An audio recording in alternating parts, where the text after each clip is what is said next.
সুপ্রিয় চতুর্থ শ্রেণীর শিক্ষার্থীবৃন্দ, আজকে আমি তোমাদেরকে দেখাবো খুব সহজেই কিভাবে দুটি ভগ্নাংশের মধ্যে শূন্যস্থান বা বক্সের মান নির্ণয় করা যায়।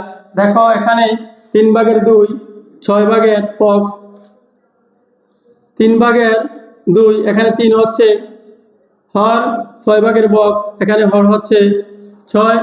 দেখো 3 থেকে 6 কিন্তু বড় হইলে আমি 3-এর সাথে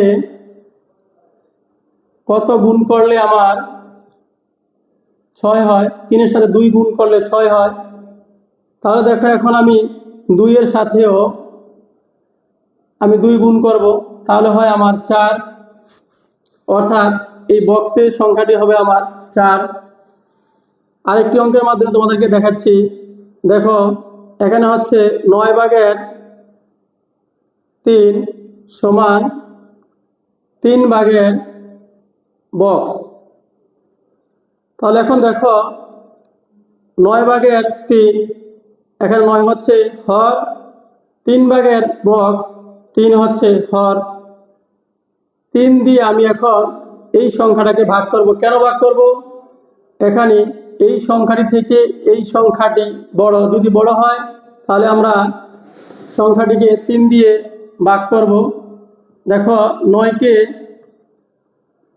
3 দিয়ে ভাগ করলে হয় 3, তার মানে লবে যে 3 আছে এই 3-কেও আমি 3 দিয়ে ভাগ করব। 3-কে 3 দিয়ে ভাগ করলে হয় 1, অর্থাৎ এই বক্সের সংখ্যাটি হবে আমার 1। এইভাবে তোমরা খুব সহজেই বক্সের সংখ্যাটি নির্ণয় করতে পারবে। দেখো তোমাদের সুবিধার জন্য আমি এই একটি অঙ্ক সমাধান করে দিই অন্য একটি নিয়মে। দেখো প্রথমে আমি লিখব 9 গুণন বক্স, অর্থাৎ এই কোণাকুণি বা আর গুণন করব, তারপর এই সমান চিহ্ন দেব। এখন এইভাবে আর গুণন করব 3 গুণন 3। দেখো তারপর 9 গুণন বক্স লিখব সমান 3 গুণন 3 লিখব আমি 9। এখন এই বক্সটা যা আছে আমি তাই রাখবো। তারপরে দেখো বক্সের সাথে 9 গুণ অবস্থায় আছে, কোনো সংখ্যা যদি সমানের বাম পাশে গুণ অবস্থায় থাকে সেই সংখ্যাটিকে সমানের ডান পাশে পক্ষান্তর করে নিয়ে সংখ্যাটি নিচে গিয়ে বসে, অর্থাৎ ভাগ অবস্থায় বসে। কোনো সংখ্যা গুণ অবস্থায় থাকলে সেটাকে সমানের ডান পাশে নিলে সেই সংখ্যাটি ভাগ হয়ে যায়, আর এই 9-এর 9।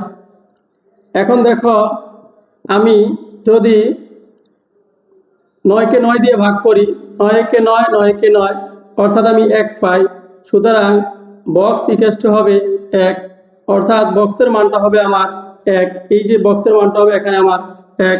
তোমরা চাইলে এভাবেও সমাধান করতে পারো।